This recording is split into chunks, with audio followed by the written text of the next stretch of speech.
पिछली वीडियो में हमने डिस्कस किया था कैरेक्टरिस्टिक्स ऑफ डीसी जनरेटर और उसमें भी हमने पढ़ा था separately excited DC generator.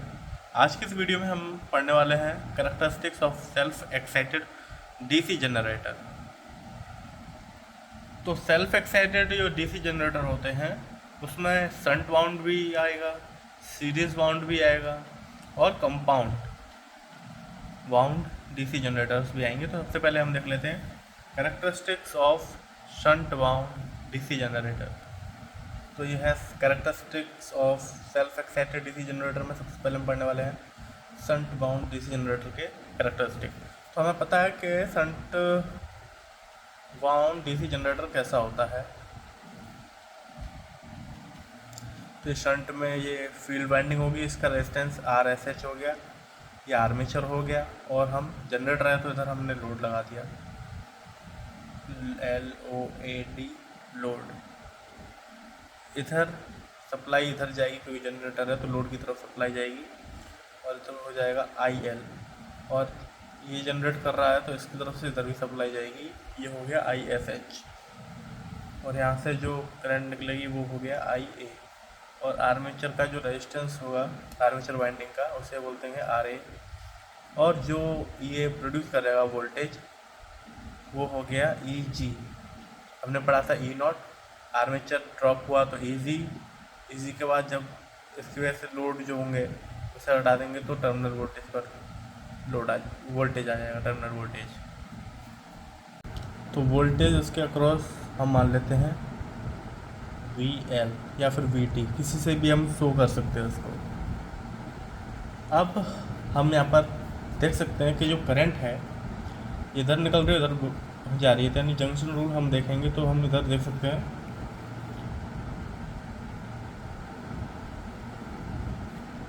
IA is equals to ISH plus IL। अब हमने पढ़ा था पिछली बार कि 3 टाइप के कैरेक्टरिस्टिक हो जाएंगे। क्लासीफाई हमने 2 में किया था, जैसे कि मैग्नेटाइजेशन, नो लोड या ओपन सर्किट एक ही बात है, ये कैरेक्टरिस्टिक्स। दूसरा लोड कैरेक्टरिस्टिक। लोड कैरेक्टरिस्टिक्स में भी होते हैं इंटरनल और एक्सटर्नल कैरेक्टरिस्टिक, यानी कि टोटल 3 कैरेक्टरिस्टिक हो गए, no load characteristic, internal characteristic और एक्सटर्नल कैरेक्टरिस्टिक। तो हम इसकी तीनों कैरेक्टरिस्टिक्स देख लेते हैं। पहला हम बात करेंगे इधर open circuit characteristics. Open circuit characteristics का मतलब होता है कि कोई लोड नहीं है, ये जो पार्ट है ये खुला हुआ है। तब ये जब ये खुल जाएगा तो उसमें IL की वैल्यू 0 हो जाएगी। तो जो ये जनरेट करेगा करंट, तो करंट जो भी वोल्टेज जनरेट होगा वो करंट फ्लो कराएगा, इधर जाएगा नहीं इधर जाएगा, यानी कि ISH और जो वोल्टेज इंड्यूस हो रहा है इन दोनों के बीच में हमें रिलेशन पता चलेगा ओपन सर्किट कैरेक्टरिस्टिक से। और हमें ये भी पता है जब लोड नहीं होता लोड करंट नहीं होता, जब लोड नहीं होता तो लोड करंट नहीं होता। तो हमने जैसे पीछे देखा था तो ओपन सर्किट में क्या था, फील्ड करंट जो था और E0 उसके बीच में था। E0 क्या होता है कि जो आर्मेचर रिएक्शन से भी पहले जो वोल्टेज इंड्यूस हो रहा है, EMF इंड्यूस हो रहा है, उसे E0 बोलते हैं। तो इधर हम ले सकते हैं इधर E0 यानी कि नो लोड वोल्टेज और इधर हो गया फील्ड करंट। फील्ड करंट इधर क्या है ISH, ठीक। और इसके लिए सर्किट डायग्राम अगर आप बनाएंगे तो क्या बनाएंगे, इसे हटा देंगे इस पोर्शन को, बाकी सब सेम आप इधर सर्किट डायग्राम बना सकते हो। अब जैसे कि हमें पता है कि जो फेरोमैग्नेटिक मटेरियल होता है एक बार वो अगर मैग्नेटाइज हो चुका है और एक्सटर्नल मैग्नेटिक फील्ड हमने हटा दिया तो उसमें मैग्नेटिज्म थोड़ा रहता है, इसीलिए इसी कारण ये जो इनके अंदर वोल्टेज जो है बढ़ता जाता है। क्यों, आप इधर देखेंगे हमने कोई बैटरी नहीं लगाई तो आप ये सोचेंगे इधर कोई फील्ड करंट नहीं है, यानी कि कोई मैग्नेटिक फील्ड या फ्लक्स प्रोड्यूस नहीं हो रहा, और हम उसके आर्मेचर कंडक्टर को घुमा रहे तो EMF कैसे प्रोड्यूस हो रहा है, तो इसी वजह से हो रहा है क्योंकि रेसिडुअल मैग्नेटिक फील्ड है उसमें, मतलब उसमें थोड़ा, जब हम कोई सप्लाई नहीं दे रहे कुछ नहीं दे रहे फिर भी उसमें मैग्नेटिक फील्ड है आसपास, तो उसमें हमने कंडक्टर को घुमाया तो मैग्नेटिक फील्ड थोड़ा है, उसके अंदर कंडक्टर घुमा तो थोड़ा EMF इनमें इंड्यूस हुआ और जिसकी वजह से सर्किट क्लोज है तो करंट फ्लो होने लग गया।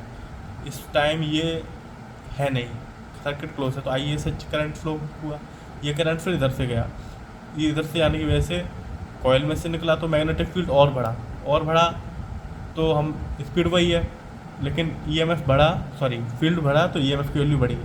ऐसे ही करके ये चीज़ बढ़ती जाएंगी और एक सैचुरेशन पॉइंट पर आकर उसका बढ़ना रुक जाएगा। इसी प्रकार से रेसिडुअल मैग्नेटिज्म की वजह से, जैसे कि मैंने पिछली वीडियो में बताया था कि E generated is equal to P/N/Z/60 है, बाकी सब कांस्टेंट है, तो हम कह सकते हैं कि फाई पर डिपेंडेड है। इसीलिए यहाँ पर जब कुछ ना कुछ फाई है तो Eg कुछ ना कुछ है, इसलिए ये यहाँ से कर्व स्टार्ट होता है और ये ऐसे बढ़ता जाता है एक सैचुरेशन पॉइंट पर, जैसे मैंने पिछली वीडियो में बता रखा है, इसलिए बार बार डिटेल में नहीं जाएंगे, टाइम वेस्ट नहीं करेंगे। इस प्रकार से कर्व हो जाता है। रिलेशन याद रखना है, IFH यानी शंट फील्ड करंट और E0 नो लोड वोल्टेज के बीच में ये रिलेशन देता है। अब हम बात करते हैं इंटरनल कैरेक्टरिस्टिक्स। इसके अन्य नाम है जो कि मैंने पिछली वीडियो में बताए थे, आप उसकी लिंक या तो पिन कमेंट में दे सकते हैं या तो आई कार्ड्स जो ऊपर आएंगे इधर देख सकते हैं। तो इंटरनल कैरेक्टरिस्टिक्स के जितने भी नाम थे पिछली वीडियो में बताए थे, ऐसे कि टोटल कैरेक्टरिस्टिक्स, रेगुलेशन कैरेक्टरिस्टिक्स, ठीक। तो इसमें क्या होता है, इंटरनल कैरेक्टरिस्टिक किस में आता है, लोड कैरेक्टरिस्टिक में आता है। जैसे कि आप इधर देख सकते हैं, इस क्लासिफिकेशन को देख सकते हैं कि load characteristic, no load characteristic, इसके अंदर आता है इंटरनल एक्सटर्नल। तो हम सीधे जब निकाल रहे हैं वहाँ पे कैरेक्टरिस्टिक देख रहे हैं तो हम सीधे नो लोड, इंटरनल और एक्सटर्नल, ये लोड के इस टाइप के हम कैरेक्टरिस्टिक्स देख रहे हैं। अब हमने क्या किया है, लोड लगा दिया है। लोड लगाने की वजह से IL की वैल्यू कुछ ना कुछ आई है, जैसा कि आप इधर देख पा रहे होंगे सर, इधर सर्किट में हमने लोड लगा दिया, पहले हमने नहीं लगाया था, लोड लगा दिया। लोड लगाने की वजह से IL की वैल्यू कुछ ना कुछ होगी, जिसकी वजह से IA का मान बढ़ेगा, और IA मान का ज़्यादा बढ़ेगा तो आर्मेचर रिएक्शन होगा। पहले क्या था, इसमें IA करंट था, यानी कि आर्मेचर रिएक्शन होना चाहिए, आप ये सोचेंगे, लेकिन वो इतना नेग्लिजिबल था, मतलब इतना नगण्य था कि उसका कोई इम्पैक्ट नहीं हम देख रहे थे, इसलिए उसको हमने इधर कंसीडर नहीं किया। अब हमने जैसे लोड लगा दिया तो उसकी वजह से IL की मान बढ़ा, IL का मान बढ़ा, तो इसकी वजह से IA का मान इतना बढ़ा कि हम कह सकते हैं कि हाँ भाई आर्मेचर रिएक्शन की वजह से कोई ना कोई असर पड़ेगा, इसलिए हम इस आर्मेचर रिएक्शन के बारे में इस कैरेक्टरिस्टिक में पढ़ते हैं। इंटरनल की बोलते हैं, पिछली वीडियो में आपको मैंने बताया था। इंटरनल कैरेक्टरिस्टिक्स को पढ़ने से पहले एक बहुत ही इम्पोर्टेंट जो मैं टॉपिक इसके बारे में बता रहा हूँ उससे ध्यान से सुनिएगा। तो हमने ये वाला कर्व देखा ISH और E0 के बीच में। हम जानते हैं ये जो कर्व है I के वेरिएशन से E0 को उत्पन्न, मतलब I के वेरिएशन से E0 पर इफेक्ट पड़ रहा है। एक सिचुएशन ऐसी है, हम ISH बढ़ा रहे हैं तो E0 नहीं बढ़ रहा है, ठीक। अच्छा, अब टेंजेंट आप जानते हैं, स्पर्श रेखा, किसी कर्व जो होता है, इधर मैं रफ बना देता हूँ, ठीक है। ये मान लीजिए कर्व है, ये होगी इसकी स्पर्श रेखा, ठीक है। 90 डिग्री पे अगर सेंटर से देखते तो ये 90 डिग्री से आती है, तो स्पर्श रेखा होगी। अगर हम इस कर्व का स्लोप लें, स्लोप खींचें, जैसे कि ये कैसे निकला, ऐसे निकला है और ये ऐसे करके ऐसे हो गया है, ठीक।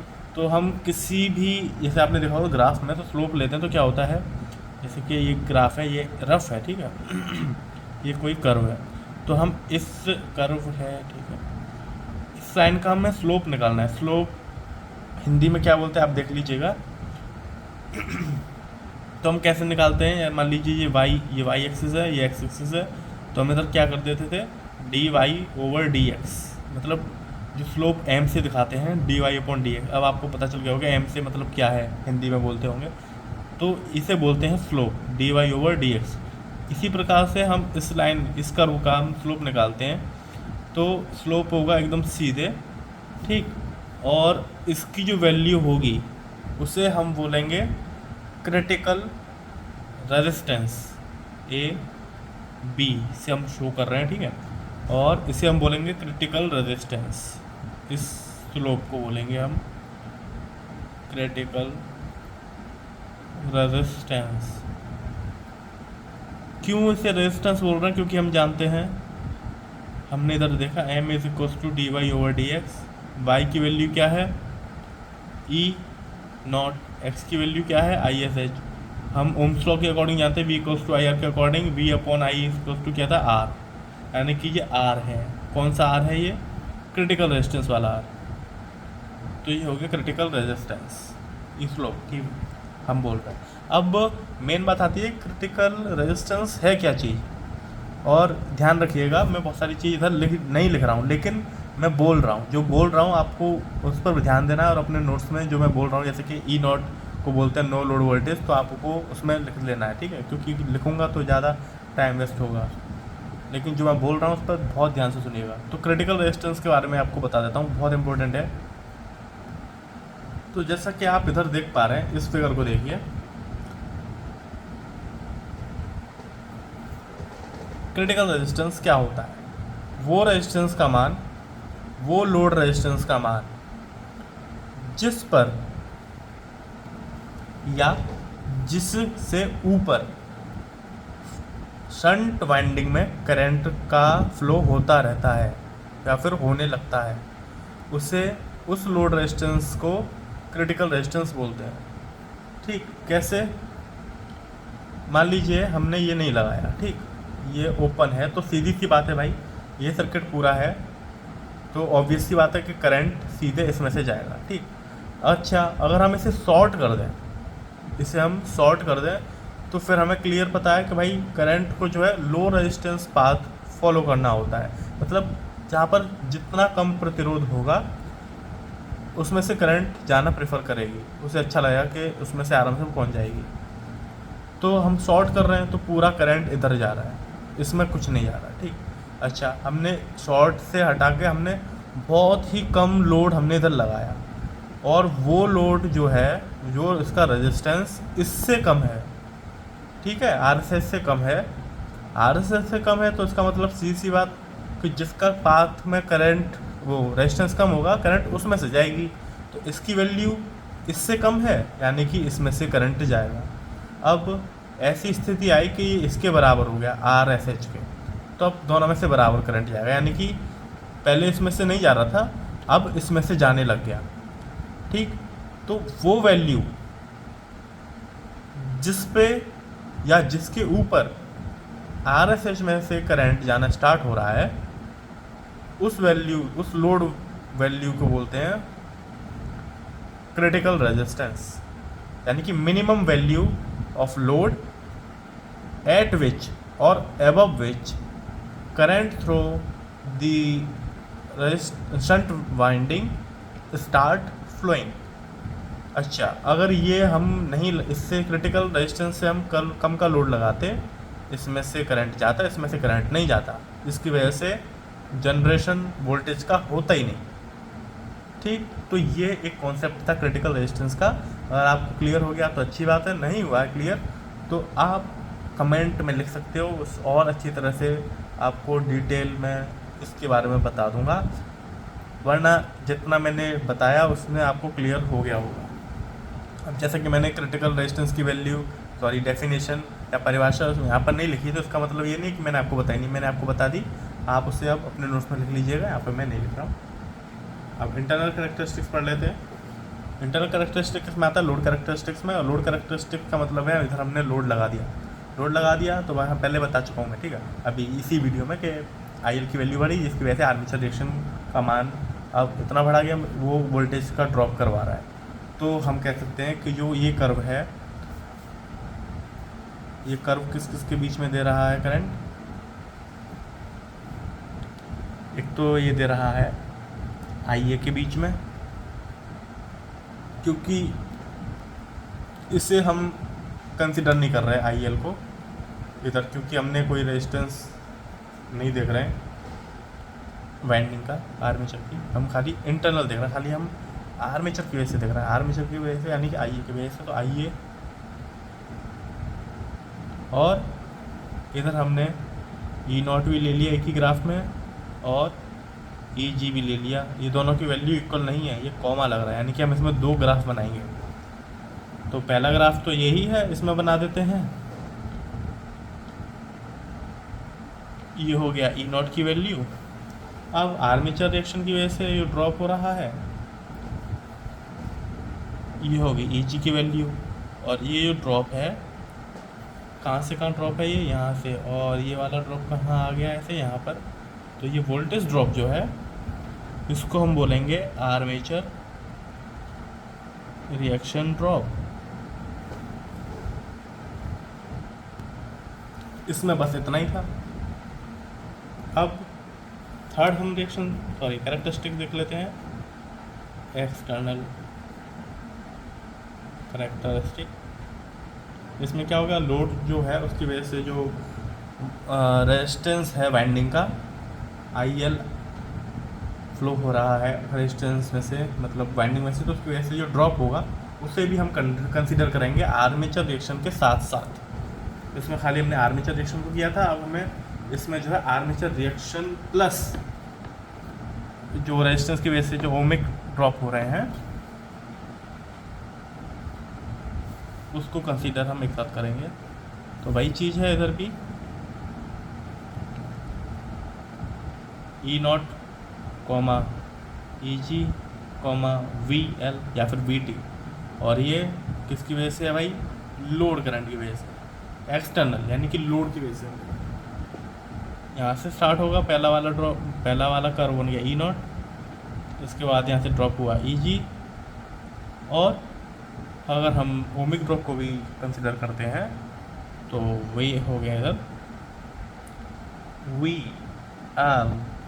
और ये जो ड्रॉप है, जैसे ये तो हो गया आर्मेचर रिएक्शन ड्रॉप, ये हो गया ओमिक ड्रॉप, ओमिक ड्रॉप। तो फाइनली हम कह सकते हैं जो ओपन सर्किट कैरेक्टरिस्टिक है वो आई एस एच और ई नॉट के बीच में होती है, इंटरनल कैरेक्टरिस्टिक होती है आई ए और ई नॉट के बीच, सॉरी ई जी के बीच में। ये तो इसमें होगी, ये होगी आई ए और ई जी के बीच में। और एक्सटर्नल कैरेक्टरिस्टिक होती है आई एल लोड करंट और टर्मिनल वोल्टेज या फिर लोड वोल्टेज के लिए, ठीक। तो ऑप्शंस में कभी आएगा ये किस किस के बीच में होता है, तो आपको आई एल और वी एल लिखना है, ना कि आई एल ई जी, ना कि आई एल ई नॉट। आपको लिखना है आई एल और वी एल, इसमें लिखना है आई ए और ई जी, ठीक। तो ये इधर हो गया कंप्लीट।